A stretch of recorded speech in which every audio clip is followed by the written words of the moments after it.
Hello and welcome to another episode of Agilato. My name is Ravi Verma. I am a Scrum.org professional Scrum trainer, and I am also the founder and org whisperer at SmoothApps. Today I want to talk to you about something that I learned in my professional Scrum Master class with Ken Schwaber in Boston many years ago. There was one particular exercise in the class that left us all really shaken up. Many of us were upset. Some of us started fighting with Ken. Those of you who have attended a Scrum.org class, especially the PSM1 class, probably know what I'm talking about, which exercise I'm talking about. But anyway, I don't want to give it away in case you haven't attended a class. Maybe you should. But the challenge that Ken gave to all of us was related to ethics.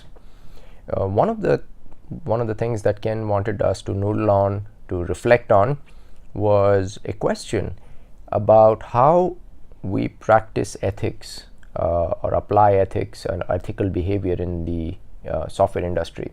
And one of the questions he asked us to reflect upon was, have we become so desensitized to unethical behavior in the software industry that we regularly engage in this kind of behavior, or we enable it, condone it, ignore it, behavior that we would never ever tolerate as customers in other avenues, in other industries? And the reason that Ken felt that this question was important for us to consider as software professionals was that today's software has permeated every part of our life.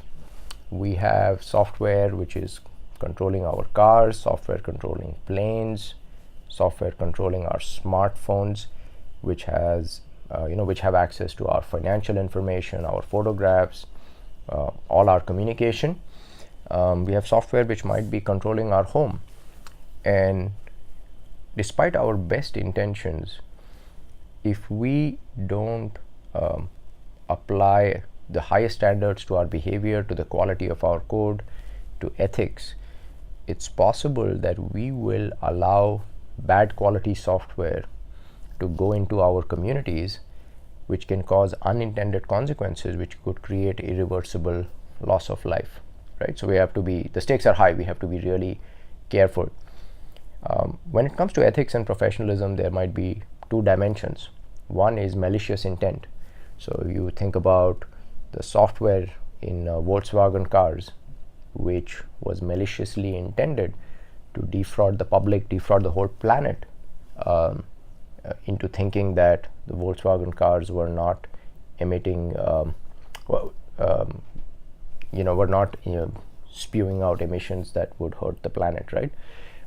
Think about Wells Fargo. Software was injected which stole money from innocent customers. So one dimension of unethical behavior in the software industry could be engineers intentionally either engaging in the release of software that harms communities and stakeholders, or becoming passive bystanders and looking the other way. The second dimension of unethical behavior in software could be taking shortcuts with quality. Maybe you do not have kind of intent or malice in your mind as an engineer. You're not doing it to harm someone, but you are enabling the release of software which is not fully tested. And who knows if that software is being used for a self-driving car, it's being used to manage an airplane. Under pressure, you release something which you know is not ready for prime time. Even though it was not your intention to harm people, it's possible that that decision could cause irreversible loss of life, right? So whether you're talking about kind of the intent, malicious intent, or you don't have a malicious intent, but you're just cutting corners because you want to protect your job, you want to meet a deadline, both are examples of unethical behavior in the software industry, which could have severe consequences to our customers and communities and stakeholders. And we want to be cautious about those, right? So what do? Chances are some of you who are still watching might be like, yeah, blah, blah, blah. This is all like motherhood and apple pie. In the real world, stuff like this doesn't work. Those of you who are curious to say, yeah, I get it. How do you operationalize this? Some time ago, a bunch of Scrum.org professional Scrum trainers got together and we created a software code of ethics, and this is available at softwareethics.org. Now, since we posted this, it has gone viral. I think it has almost 10 visitors, 9 of which are mine. Nine of the visits are mine. So I hope that you will go and be the 11th visitor to this website. But anyway, as we started talking about how do you operationalize ethical behavior in software delivery, we started thinking about what are the concerns, typical concerns we need to manage. And the first concern was value. Software, we exist as software engineers on agile teams or on software delivery teams for one and only one purpose. We want to deliver value to our customers. So one of the first lines in the code of ethics is, I will understand and communicate the value of the work delivered. So Ken Schwaber challenged us not to be like dumb order takers, but trusted advisors. So if you're on a software delivery team, someone has asked you to do something, before you go and start becoming a dumb order taker, ask, help me understand what value this may provide to our customers, our communities, our stakeholders. The second is quality, uncompromising attention to quality.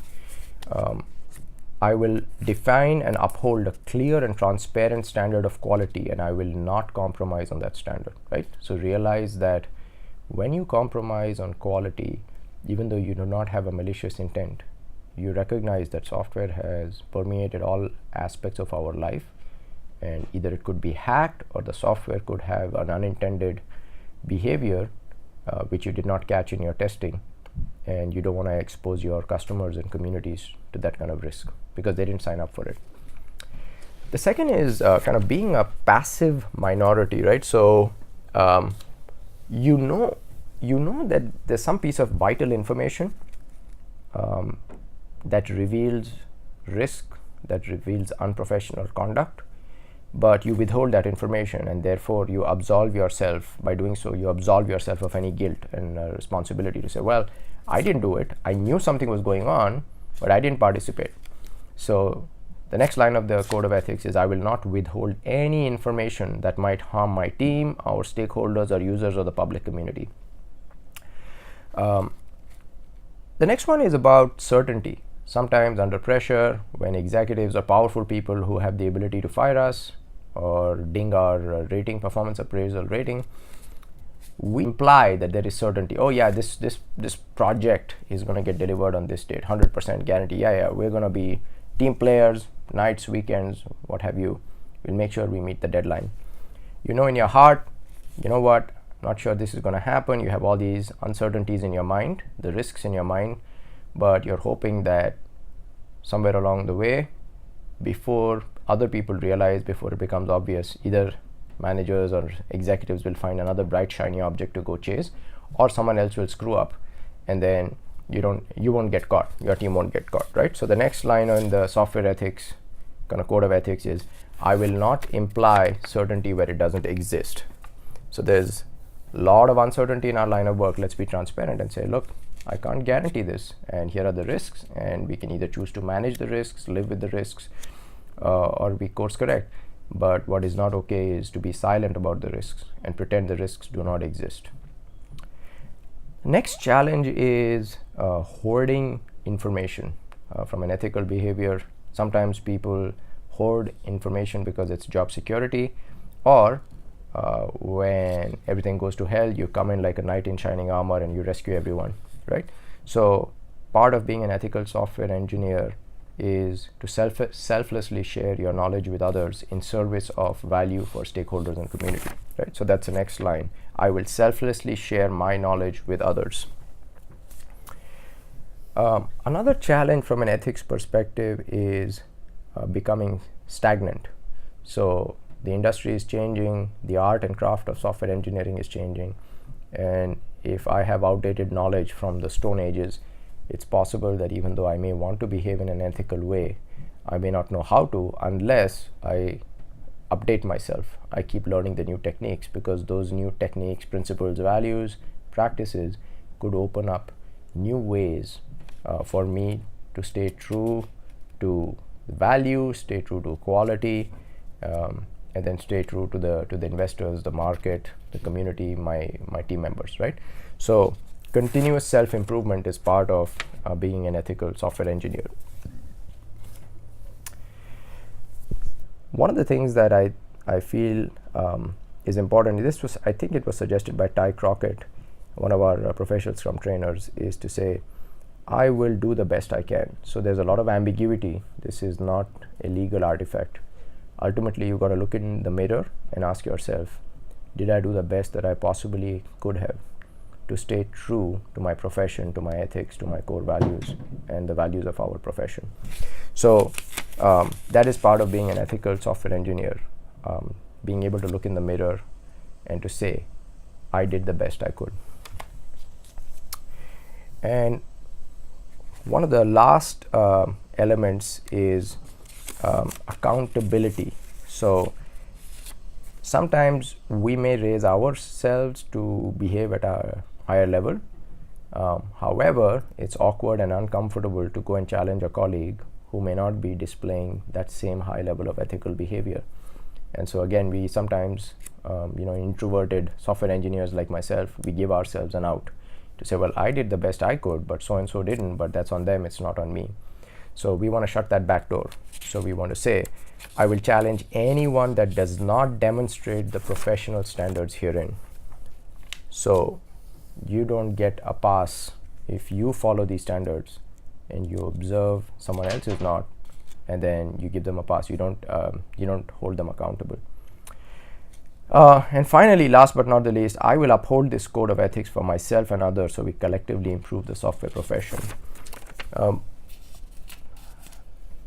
When you think of software engineering, it's a beautiful profession.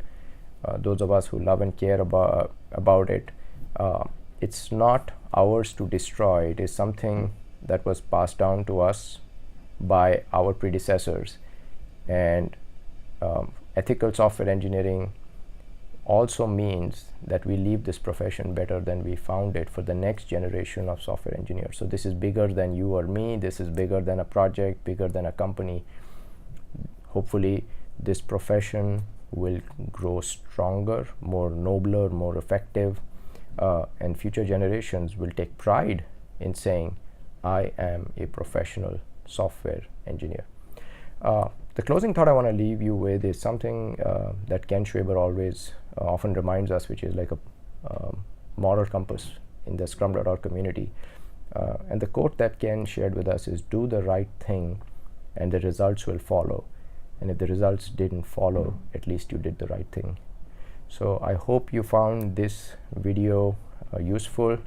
I hope you will integrate this into your team working agreements, possibly in your retrospective, and always ask yourself, did we do the right thing?